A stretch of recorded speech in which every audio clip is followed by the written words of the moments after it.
game against Fulham. If you do have a question, please raise your hand and we will get to you as soon as we can. Would anyone like a question? Because I don't have any hands raised at the moment. Okay, Ali Gold. Hello, Jose. What did you make of the performance today? Not good enough, but good enough to win. Not good enough because I think we have to play better and in a more consistent way. But good enough to create 4 or 5 big chances. Good enough to keep Hugo in a very quiet evening, and good enough to win the game. But not good enough because we have to play better than we did. Okay, Matt Barlow. Hello, Jose. Can you tell me what you thought of Fulham's performance? You predicted they'd be full strength and strong, and they were really.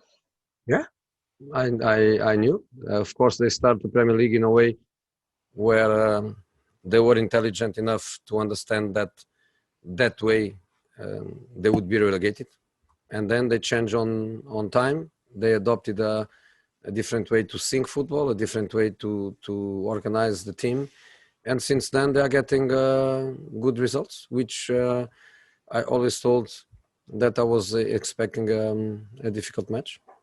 Okay. Gary Cottrell. Yes, Jose, as you predicted, it was a pretty unchanged Fulham side. I think one change from their last Premier League lineup. So seems like all that fuss was a little bit about nothing before the game. Look, I truly believe, I have to believe, and I know the top hierarchy at Fulham Football Club, and we are dealing with honest people. And of course, they had problems. Of course, they had problems. And of course, the reason why we didn't play the game when we should, there were reasons for that. Okay, let's put that very, very, very clear. The reason why they were not happy to play today is a different question that you have to ask Scott and not me. But in the football world, it's very difficult to keep secrets. It's somebody that tells somebody that tells somebody that tells somebody and arrives to another somebody.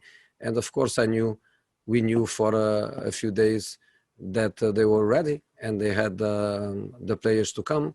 And Mitrovic is not a COVID situation; is a small injury from the last match. We knew that. So it's something that you have to ask Scott, but make things very, very clear. Of course, they had problems, and of course, there was a reason for them not to play the game a couple of weeks ago. Matt Law. Hi, Jose.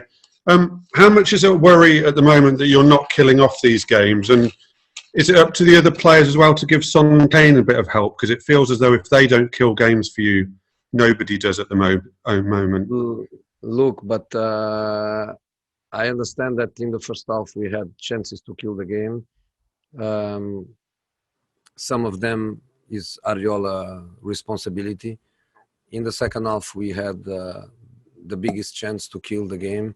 But when you don't do it, you cannot concede goals the way we did it. And this is the same story basically since the beginning of the season. We can speak about not killing the game. Yes, we can speak about that. And today was a clear situation that we should and we could kill the game in the first half. But then you go back to the goals that we concede, and it's not also easy to assimilate that. Okay, last one from Charlie Wyatt. Hi, just following on from that, in terms of the goal you conceded, how angry does it make you when you play so well, yet you just switch off for a second? And what will you say to your defenders after the game?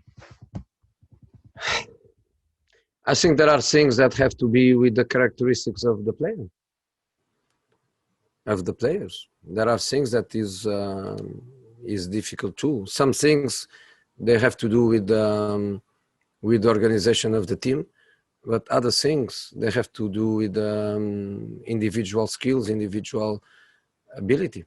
And there's as simple as that. All right, guys. Thank you very much. Thank you.